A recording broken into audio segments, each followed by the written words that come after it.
तो नमस्कार, आदाब, सत श्री अकाल दोस्तों। मैं रजनी स्वागत करती हूँ आपका हमारे चैनल राजस्थान ज्ञान में। तो दोस्तों आज है 3 फरवरी। कल मैं आपके सामने जो बजट आया है हमारा 1 फरवरी को, तो उसकी जो डिटेल वीडियो था वो लेके आई थी। तो इसलिए कल वैसे पेपर में कुछ इम्पोर्टेंट न्यूज़ थी भी नहीं, लेकिन 2 फरवरी का एक जो इम्पोर्टेंट डे होता है वो हम देख लेते हैं। कल था वर्ल्ड वेटलैंड डे, मतलब आर्द्र भूमि दिवस जो मनाया जाता है, विश्व आर्द्र भूमि दिवस, या फिर हम इसे नम भूमि दिवस भी बोलते हैं। तो ये था, तो ये 2 फरवरी को प्रतिवर्ष मनाया जाता है। इसकी थीम थी वेटलैंड एंड वाटर। क्या थीम थी? Wetland and water.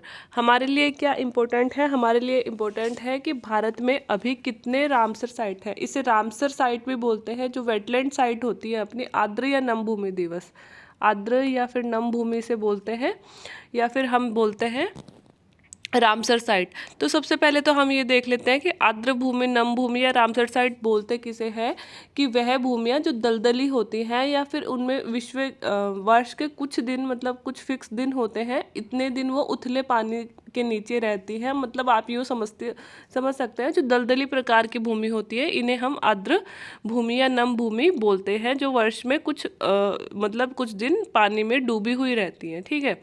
तो अब हमारे लिए ज़रूरी है कि भारत में कितनी रामसर साइट हैं। तो वर्ष 2020 तक भारत में कुल 42 रामसर साइट थी, 42 रामसर साइट थी। कुछ रामसर साइट जो लेटेस्ट घोषित की गई हैं, उनमें सबसे जो 42वीं रामसर साइट हमारी घोषित की गई है वह है लद्दाख की एक झील है।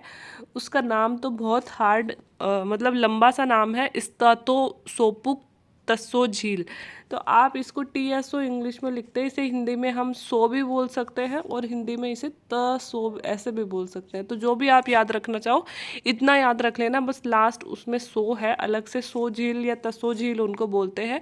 तो लेटेस्ट हमारी जो लद्दाख की तसो झील है वो रामसर साइट घोषित की गई है, जो 42वें नंबर की रामसर साइट थी। और इसके अलावा दोस्तों 41 39, मतलब 2 3 रामसर साइट हम और देखना चाहें हम, तो लोनार की महाराष्ट्र झील को 41वीं रामसर साइट घोषित किया गया था, और 40वीं रामसर साइट घोषित किया गया था आगरा की सुर सरोवर को। ठीक है। तो 40वीं किसे घोषित किया गया? आगरा के सुर सरोवर को। और 41वां घोषित किया गया लोनार झील महाराष्ट्र को। और 39 जो 39वीं घोषित की गई थी वो बेगूसराय बिहार में की गई थी, कंवरताल झील वहाँ की। तो ये इम्पोर्टेंट इसलिए हो सकता है कि यह बिहार की पहली रामसर साइट थी। कंवरताल झील जो है वो बिहार की पहली रामसर साइट थी। यह 39वीं लगभग रामसर साइट हमारे यहाँ पे घोषित की गई। तो आप सोच रहे होंगे मैं इतना क्यों बता रही हूँ। इतना हमें वैसे याद रखना बहुत ज़्यादा ज़रूरी नहीं है, लेटेस्ट याद रख लेते हैं हम। मतलब लास्ट में जो पिछले 2020 में घोषित हुई हैं वो हम कई बार क्वेश्चंस में इस तरह से आ जाता है, निम्न में से रामसर साइट नहीं है। तो जो लेटेस्ट हुई हैं उनमें से 3 4 नाम दे देते हैं। तो इसलिए हमें पिछले साल की जो 2 3 इंपॉर्टेंट रामसर साइट थी उनके नाम याद रखना ज़रूरी है। इसके अलावा हमें राजस्थान के रामसर साइट भी याद रखना ज़रूरी है। राजस्थान में सिर्फ 2 रामसर साइट है। एक तो केवलादेव है जो भरतपुर घना पक्षी अभ्यारण्य में है, और एक है हमारी सांभर झील जो जयपुर में है। ठीक है। तो ये 2 हमारी राजस्थान की रामसर साइट है। और दोस्तों इसे रामसर नाम क्यों दिया गया है, या फिर इसे हम वेटलैंड साइट तो बोलते हैं क्योंकि ये नम भूमि है और पानी में डूबी रहती है। रामसर नाम क्यों बोलते हैं? क्योंकि रामसर साइट के लिए 1971 में 2 फरवरी 1971 में ईरान के रामसर शहर में इसके लिए समझौता हुआ था। आर्द्र भूमि, नम भूमि होती है उनके संरक्षण के लिए। तो ईरान का रामसर नामक शहर है, तो उनके नाम पे इनको रामसर साइट भी बोला जाता है। तो ये इंपॉर्टेंट बात थी रामसर साइट के बारे में। तो ये थोड़ा सा याद रख लेना, करंट अफेयर में कई बार इससे क्वेश्चन बन जाता है। एक वित्त मंत्री निर्मला सीतारमण जी ने बजट सत्र के पहले दिन पेश आर्थिक सर्वे, जो उन्होंने आर्थिक सर्वे पेश किया था हमारा, उसमें इस साल की GDP में कितने % की कमी आने का अनुमान उन्होंने लगाया था। तो वो लगाया है, मतलब पिछले साल 7.7% की कमी इसमें आई है। तो एक ये चीज़ थी। आज में वैसे तो ज़्यादातर न्यूज़ बजट के बारे में ही आई है, लेकिन कुछ एक न्यूज़ जो इम्पोर्टेंट है वो हम देख लेते हैं। कला उत्सव मनाया जा रहा है दोस्तों पूरे भारत में। तो ये कला उत्सव होता क्या है, हमारी जो मिनिस्ट्री ऑफ एजुकेशन है, मतलब हमारा शिक्षा मंत्रालय है, वो बच्चों में कला का विकास करने के लिए यह उत्सव बनाता है। तो हमारे शिक्षा विभाग का यह उत्सव है जो ऑल ओवर इंडिया में बनाया जाता है। इसमें बच्चों के लिए कुछ प्रतियोगिताएं आयोजित की जाती है जैसे चित्रकला वगैरह, और इनको बच्चों में मतलब रुचि डेवलपमेंट करने के लिए और स्किल डेवलपमेंट इस तरह के कार्यों के लिए ये कला उत्सव शिक्षा विभाग द्वारा बनाया जाता है। अब दोस्तों जो बाइडेन एडमिनिस्ट्रेशन जो है, मतलब अमेरिका में जो नए राष्ट्रपति चुने गए हैं जो बाइडेन, उन्होंने कौन से भारतवंशी को नासा का कार्यकारी प्रमुख बनाया है, नासा में कार्यकारी प्रमुख बनाया है। तो वो भारत की महिला, भारतवंशी महिला है, भारतीय मूल की, भव्या लाल, उनको नासा का कार्यकारी प्रमुख बनाया गया है। तो ये हमारे लिए बहुत इम्पोर्टेंट हो जाता है, तो ये भी आप याद रख लीजिएगा।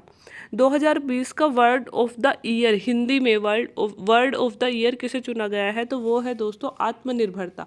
आत्मनिर्भरता शब्द को 2020 के लिए वर्ड ऑफ द ईयर चुना गया है हिंदी भाषा में, ठीक है। और 2019 में कौन सा था, ये था संविधान। 2019 में संविधान वर्ड ऑफ द ईयर बना था, और इस बार आत्मनिर्भरता बना है। एक कल के पेपर में थी शायद ये न्यूज़ भी, एशियन ऑनलाइन शूटिंग चैंपियनशिप की 10 मीटर एयर राइफल स्पर्धा में स्वर्ण पदक किसने जीता है। प्रतियोगिता का नाम क्या है, एशियन ऑनलाइन शूटिंग चैंपियनशिप, ठीक है। इसमें 10 मीटर की एयर राइफल स्पर्धा हुई थी, इसमें गोल्ड मेडल जीता है दोस्तों दिव्यांश पवार ने, जो कि जयपुर के रहने वाले हैं, ठीक है। इसके अलावा किस टीम ने सैयद मुश्ताक अली T20 ट्रॉफी जीती है। तो हमारे लिए एक तो ये इंपॉर्टेंट हो जाता है कि Syed Mushtaq Ali T20 trophy, T20 के नाम से वैसे आपको पता चल जाएगा, लेकिन कई बार ऐसे ही दे देते हैं। सैयद मुश्ताक अली ट्रॉफी किससे संबंधित है, तो ये क्रिकेट से संबंधित है, और यह इस बार तमिलनाडु ने जीती है और बड़ौदा टीम को हराया था 7 विकेट से। भारत के किस पड़ोसी देश में सैन्य शासन लगा है। अभी फिलहाल दोस्तों हमारा एक पड़ोसी देश है जिसमें सैन्य शासन लगाया गया है। तो हमारे पड़ोसी देश में अगर ऐसी कोई घटना हो जाती है तो हमें उसकी जानकारी होना ज़रूरी हो जाता है। तो वो देश है म्यांमार। म्यांमार में हमारे पड़ोसी देश में सैन्य शासन लगाया गया है।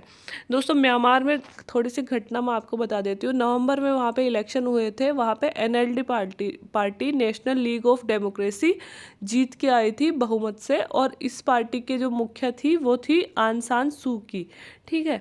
ये वही आंग सान सू की हैं जिन्हें शांति के लिए नोबेल भी प्राप्त हो चुका है।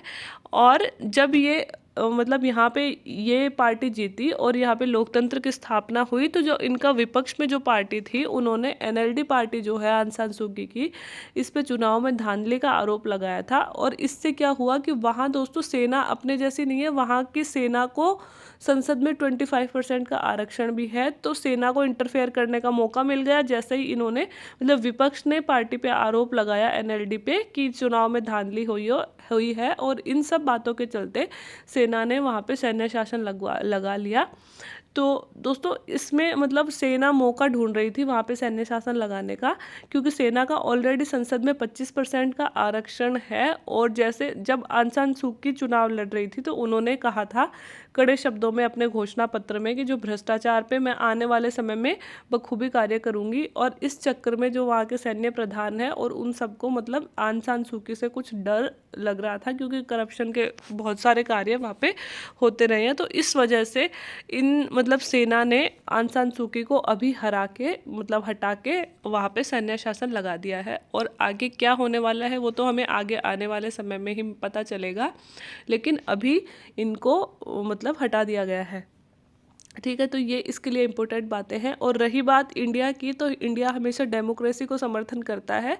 तो इंडिया अब मतलब हमेशा लोकतंत्र को ही समर्थन करता है। तो जहाँ तक NLD को ही सपोर्ट करने का सवाल इंडिया के सामने है, लेकिन हमारे सामने अभी इंडिया की तरफ से कोई भी वक्तव्य जारी नहीं हुआ है कि हम किसको क्या सपोर्ट कर रहे हैं।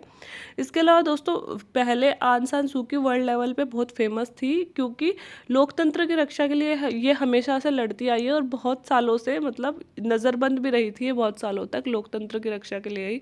लेकिन पिछले आप कुछ वर्षों में हम लोग देख रहे हैं कि वहाँ पे जो रोहिंग्या मुसलमान हैं म्यांमार के, उन पे यहाँ पे क्या है, म्यांमार में बौद्ध धर्म के लोग ज़्यादा है और मुस्लिम जो हैं कम है। तो रोहिंग्या मुस्लिम अल्पसंख्यक थे, तो बौद्ध धर्मावलंबियों ने इन पर अत्याचार करके मतलब इनको बाहर निकाल दिया था। बहुत सारे रोहिंग्या विदेशों में हैं, जैसे बांग्लादेश और इंडिया में बहुत सारे शरणार्थी के रूप में रह रहे हैं। तो वर्ल्ड लेवल पर रोहिंग्या की समस्या को देखा गया, लेकिन आंग सान सू की, जिनको शांति के क्षेत्र में कार्य करने के लिए जाना जाता था, अपने ही देश में रोहिंग्या के साथ हो रहे भेदभाव और अत्याचार के लिए उन्होंने एक वर्ड भी नहीं बोला या फिर कुछ स्ट्रिक्ट कार्यवाही उन्होंने नहीं करी। इस वजह से अब वर्ल्ड लेवल पे आंग सान सू की वैसी छवि नहीं रही है जैसे पहले थी। तो ज़रूरी नहीं है आंग सान सू की को इस बार भी पहले की तरह वर्ल्ड लेवल से सपोर्ट मिले, लेकिन भारत की तरफ से उम्मीद है सपोर्ट की जाने की, क्योंकि भारत हमेशा लोकतंत्र का समर्थक तो रहा है। और बाकी आगे वाले समय में हम देखेंगे कि क्या कैसे होता है। तो आज की इंपॉर्टेंट न्यूज़ में दोस्तों इतनी थी। उम्मीद है आपको अच्छी लगी होंगी। अच्छी लगी हो तो वीडियो को लाइक कर दें और दोस्तों को जिनकी ज़रूरत है वहाँ तक इसे पहुँचाते रहें। वीडियो देखने के लिए थैंक यू वेरी मच।